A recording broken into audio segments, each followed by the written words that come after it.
Hello and welcome to this week's Lol Esports Top 25 Power Rankings. We're going to cover the top 25 teams in Lol Esports. This week, I have looked at the algorithm a little closer and taken out some teams that, moved around things after thinking, it's been a long time. This team's actually probably pretty good in moving things around. So if you see big jumps, that's why I think teams are starting to kind of you know, figure out where they are in the hierarchy. The three teams out of the top 25 from last week: Thunder Talk, 100 Thieves, and Team BDS. All three are out. They are just not. I mean, in Thunder Talk's case, I would have probably had them in until they lost OMG. OMG loses to Ultra Prime this morning. Kind of chain reaction knocks Thunder Talk out. 100 Thieves 0-3 this past week. Obviously 4-5. There's no way in hell a losing record LCS team's going to be on here. And then lastly, BDS. BDS sloppy team. And that's actually what's going to lead me into my 25th and 24th team. And I have not watched these teams play, but they grade out very well. And we know historically that the PCS is a very good region. So 25th is PSG, who are new. And Frank Esports are 24th. Now, Frank had a rough weekend. Frank ended up going 1-2. They beat Dewish team, who stinks, but lost to CFO and Deep Cross Gaming, yet still are grading out as the best PCS team. PSG 3-0, CFO, Deep Cross Gaming, and J Team were all their wins. PSG have added Junjia, formerly of EDG, as well this past week, and immediately they go 3-0. So why do I have the PCS on here? Well, if you think about it, right now there are a lot of teams that just don't play the game properly. BDS being one of them. You see them make mistakes in the middle of the game all the time. It seems their macro is not in the best of places, and I think the top PCS teams tend to do a good job of that. So I have them over them. I have them over 100 Thieves and Thunder Talk right now. And that's kind of how I worked it out. Next week, Vietnam will be involved, and I do anticipate Vietnam being in this top 25 because they are the top minor region team. Other minor region notes: the top Japanese team is Sengoku Gaming. They're 38th. CB Lol, Los Grandes is 52nd. Rainbow 7 from Latin America is 61st. And then from Oceania, Peace is 80th. So that's all going to be on the Discord, the complete power rankings 1 through 91, if you want to look at those. 23rd place, though, teams that we actually, watch, right? Because I don't watch the PCS. So to put them on here was great. Damn it. Basically, me using inference from the past, which I don't like doing, but I did anyways. 23rd is Bro. Bro are back in the power rankings again. They beat KDF, lost to D+. I expect a team down here to lose to a team like D+. Are D+ looking great? No. But they lost to them. Now, beating KDF is a big deal because actually KDF, and this is why I know I don't look at my stats, and live and die by them. KDF, if it was stats based, would be above Bro, above HLE, and probably in this tier. KDF are like 2-7 or 2-8 in the LCK. They play very well and just throw games. They're very competitive throughout their games. Actually, when you look at it, they're not as bad as their record indicates. But I'm not including them on here because obviously a 2-8 team, I mean, they're choking and they continue to choke. They're a young team. That's why they're not on here. Bro are always going to kind of find a way to be on this list. They play very slow League of Legends. It's clean, but it is slow. I hate watching them play. I don't hide it every time Bro comes up. I mention it. Vitality dropped 2 spots to 22nd. Obviously, they got upset by SK. I'm not as shocked. I did pick Vitality to win that one, but I think SK are playing some fantastic League of Legends. We're going to kind of do that right now. SK move up 2 spots. SK beat Vitality. They beat Heretics to get there. Heretics are in the next 5 after the top 25. Algorithmically, they're very good. It's just that we saw Heretics issues, the bot lane and EV being the majority of it, Ruby, Inting, COVID being a problem for them. But SK, they play like a team beyond their years. You saw against Heretics, they should have probably lost both games. They allow Heretics to make the mistakes. SK punish them. They win. Against Vitality, they did the same thing. SK are capable of doing that, and a young team doing that is so impressive to me because, you could see early on in the Vitality series there was a little bit of pressure because they made some mistakes. Or it was against Heretics, I forget which, but the point still remains they were making mistakes. And then they kind of backed off, allowed the game to come to them, and they win. And usually you see young teams just allow it to just completely, snowball from there, and they get blown out. SK are not like that. And honestly, I said it last week, or I said it in a roundup, I think this team is capable of finishing in the top 4 to go to Worlds in the LEC if they can continue to develop. Exekick is fabulous. Certus has played a fantastic weekend in the playoffs. He group stage, he went deathless across 4 games, so he's playing very well.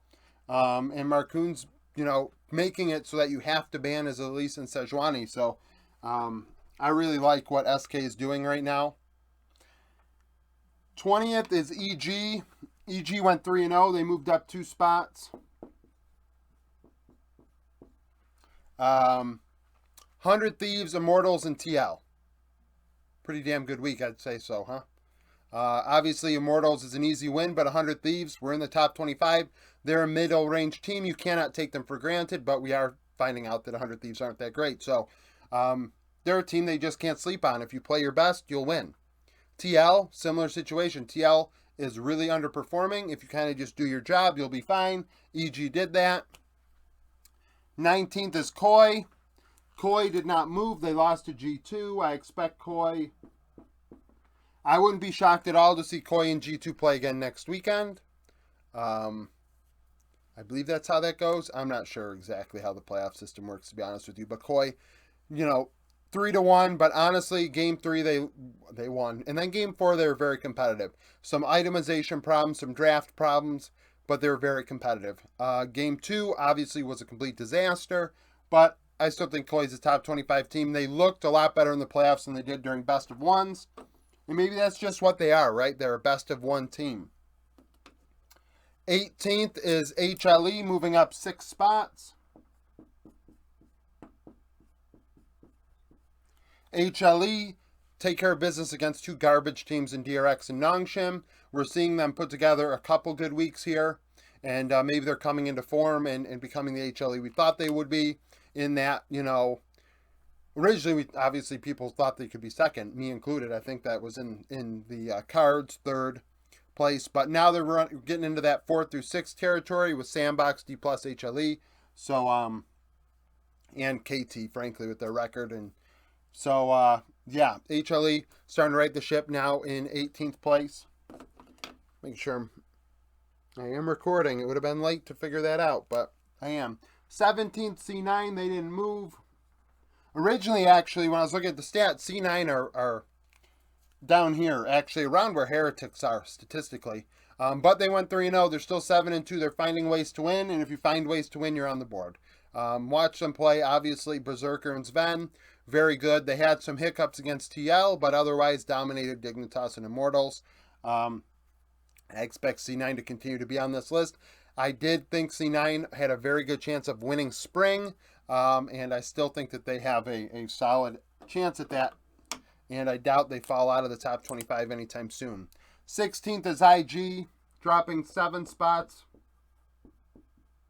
They dropped the most this week. IG losing this morning to Weibo and losing to JDG during last week. Now, you may say to yourself, you say you don't punish teams that lose to teams better than them, and it's like, okay. The manner in which they lost, though, was ugly. JDG, they got blown out both games. Against Weibo, I really didn't think they had much of a chance. 0-4. I mean, if they take a game, and maybe I say to myself, they're up a little farther. Maybe they're in this range. They drop a couple spots. They're showing, hey, we are not at this level. We're not at this level. But we can be competitive. In those 2 series, they were not. And I wonder if it's YSKM. YSKM, I don't think, has been as impactful in these 2 series as he was earlier on, and don't get me wrong, 369 in the Shy, I mean, 369's in my top 5. Many people would have the Shy in their top 5 as well. That's going to be tough for him. But he also is dealing with less scrim time. IG splitting scrim time as well.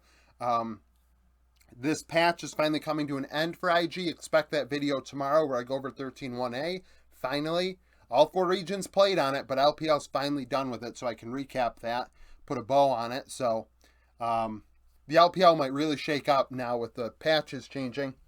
15th is BLG dropping 2. Now you may say to yourself, why are they dropping? They went 2-0. They beat Rare Atom in Anyone's Legend. Why are you punishing them? I'm not punishing them per se. I just think there are teams better than them. I've allowed to leapfrog them. And I think that going 2-1 against Anyone's Legend is a bad look. Now, Anyone's Legend, actually, they beat... who'd they beat this week? They beat Team who beat BLG earlier on, like 2 weeks ago. And Anyone's Legend went to 3 games against BLG. So Anyone's Legend having the best week they've had all season by a lot. But going 2-1 against them and Rare Atom, not a great look. You know, starting to show that maybe they're in that Thunder Talk OMG territory, and it's unfortunate because the players on the roster are a lot better than that. Okay, next, Mad Lions 14th, moving up 2 spots, right? Yeah. They beat Astralis. No shock. No shock there. Mad Lions playing some clean League of Legends. Niski went off. Elyoya did his job. Hilly had some Hilly moments, but at the same time, it's pretty easy for them. An easy 3-0, if I recall correctly. So Mad Lions really getting into it. And not a 3-0. It's a best of 3, wasn't it? So 2-0. We'll see how they do this weekend, right? They need to get over the hump and finally win a best of 5. I do think though right now, if I had to pick, I would say G2 and Mad Lions are the 2 teams going to MSI. This is obviously not even halfway through technically. I think G2 wins this split and then could win the next split, and Mad Lions just win on points. I could see it. Koi obviously being in that conversation. Vitality with how far they fell this time around, they pretty much have to win next time to get in. 13th, moving up 1 spot, is G2. G2 beat Koi. Wasn't close. Game 1 and Game 2. Game 1, I guess, was kind of close. It was close in the early game. Koi had an advantage. They blew it. G2 ended up taking advantage of them. Game 2 was absolutely disgusting. G2 style of play. They got in Koi's face, punched them in the mouth. Level 1 invaded, got ahead, absolutely crushed them. Game 3, people want to say it was a silly game. I think Game 2 was that. I know Protex mentioned it, but I'm not even mentioning Protex specifically. There are many people I think that kind of think that, but I thought the Sejuani mid was so int. And the fact that they won was pretty crazy. And then they win the next game. So LNG are next. But G2 taking care of business. Pretty simple. LNG dropped 1 spot. Despite going 2-0, they beat Wii and FPX. They should win those games. That's not a shock to me. They are playing great. They're first in the standings, but I still think that they haven't played anybody yet. So they have to actually play some good teams. And, we figure out where they actually stand. Tarzan and Scout have played well, though, so, and LP has also. But another LPL team has leapfrogged them, so that's kind of why they are where they are. Mind you, LPL, I kind of have to wing it because the stats I use for my algorithm for everything else, LPL doesn't happen. So LPL is purely my opinion. 11th is Fly, dropping 3. Immortal CLG wins, lost to TSM. A win is good. A win is good, obviously. That was a stupid thing to say. A loss, I think, is good. And then you're going to say to yourself, that's a stupid thing to say. Why would you want to lose? I think a team that's as dominant on paper and as dominant on the Rift as Fly, or even I thought this was JDG. JDG struggling this past week, losing a series again. Spoiler. That allows you to kind of check yourself. You're humbled now. What do we have to work on? We are not as good as we thought we were. I do still think Fly and G2 are neck and neck. I don't think. I think it's silly to think that they wouldn't be able to compete with G2, Mad Lions, and Koi. I think that's so just out of this world that it's not even worth like interacting with. I've been getting that lately, and I think it's just like so silly. It's just not even like this is the reaction. Like it's just silly. You have the player that many and even myself considered MVP of the LCK in summer in Prince, and then the Rookie of the Year in Vikla. So, like, those are just two great players. And just keep in mind, anybody judging Fly, they don't have their starting five. Isla is not playing. And that's because of visa, not because of skill. So the team's actually better than what it's put out. So we can't, like, project, really, what would happen in this best of five. Well, of course, Winsome sucks. Sorry, Winsome. If Winsome ever watches us, I'm sorry, buddy, but you are... that Thresh game is going to live in my nightmares. 10th is RNG. RNG, second biggest mover behind HLE, I'm pretty sure. Yep. Beat FPX, LGD. RNG now have Angel in the lineup. RNG 2-0 those two teams. They're climbing, and I expect them to be in the top 8 next week if everything continues. RNG back to the way things are. It's as simple as that. I don't think I have to say much more. I think we all know that. If you are a legal gambler and there's some good odds on that, MSI. All I'm saying. 9th place, D+, dropping 3. Finally dropped out of here. Right now I can't see them winning Worlds. It sucks because I do think on paper they have a team capable of it, but they're losing to teams they shouldn't lose to. Beat Bro, lost to Sandbox. Sorry, now you're below Sandbox. I can't... I could hit the copium and say, oh, well, D+ may lose to KT. They may lose to Genji. They may lose to this. It's okay. It's okay. No. We draw the line at Sandbox. Speaking of Sandbox, they're 8th place. I don't think they... Sandbox move up 4. I think they took a game from T1, but then lost the other 2. So that does matter, though, that they took a game. They are competitive with these dogs up here, despite on paper being a lot worse. Do I think that they really belong in this Can Wins Worlds category? Not. I would expect these two to be in there. The way these guys are playing, maybe them. Before the split, these guys, but Sandbox not really. But they're playing well. Willer is doing his job. He's gotten an opportunity. He's doing work. Birdall, playing a lot better than expected. Closer, leaving a lot on the table, though. So we'll see what Sandbox can do this week. 7th place, EDG.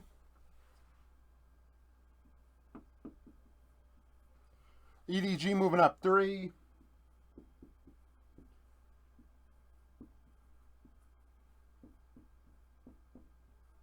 And because I'm talking about the LPL, the next two teams, Weibo 6th, top 5th. So EDG went 1-1. They beat JDG. That's a big win. That gets them into here. They can beat a team like JDG. They can beat anybody in the world, as far as I'm concerned. And that means they're a Worlds contending team. We're 7 months, 8 months, 9 months out of that. So how much can you really put on that? Not much. You wipe your ass with that statement. But they are showing they're capable of competing, and I don't think a lot of people thought Leave could take a series off of Ruler. But he did. Fofo against Knight. Stuff like that. So, yeah, they're 7th. Weibo beat Ultra Prime. That's a win they should get, but the IG win is a big one.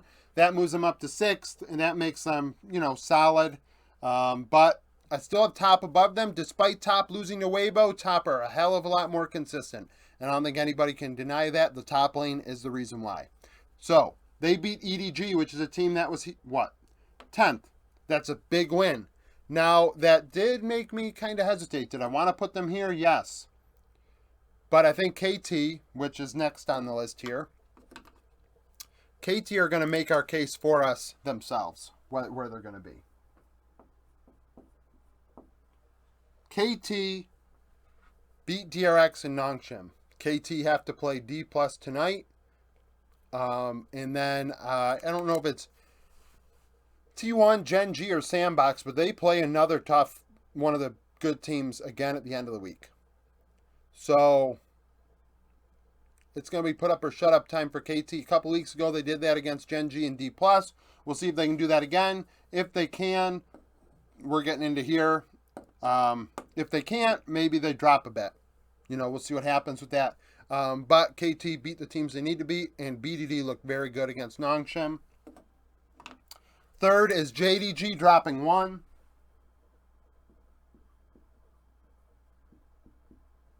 I did have a tough time with this one. They beat IG very soundly, lost to EDG. The reason why I had some tough times is because, I have who I have above them didn't also go undefeated. They have some losses on their record. But I think JDG have some issues they have to work through. And we'll see how that goes. Ruler, I think, has left a lot on the table. And Knight's done a lot of the work. Kanavi's done a lot of the work. 369 just falling on the sword every game. I keep saying it. I say it every week. Somebody has to for JDG. It's just a matter of who. 369 has been that player. So JDG still could win Worlds tomorrow. That roster's too good to drop out of where it is unless it starts losing to teams it really shouldn't be losing to. Losing to EDG is not the end of the world. I think some people think that it's condemns JDG. It's no. EDG are also a really freaking good team. Why would losing to EDG be the end of the world? Second place and first.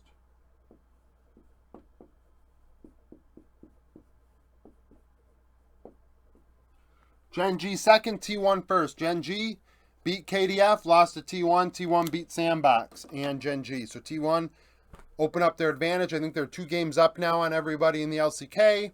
And beating Sandbox, another team that they can't take for granted. I think they beat them 2-1, like I said earlier. So, T1 in some games away, but then again, they also win when they have to, right? So, I'm not overly shocked that they're still first, because going into the year, I thought that the LCK, it was T1's to lose in spring, and I still think T1 are in that position. So, that's it for the roundup. That's it for the power rankings. Tomorrow, like I said, my 13-1A patch video will come out where we'll go over the most common matchups. And then on Thursday, my minor region top 10 power rankings will come out if you are a fan of Brazil, Japan, Latin America, the PCS, or Oceania. So that comes out then. Thank you for watching. If you liked the video, like it. Subscribe to the channel for daily League of Legends content. Follow me on Twitter. Join the Discord. And thank you for watching.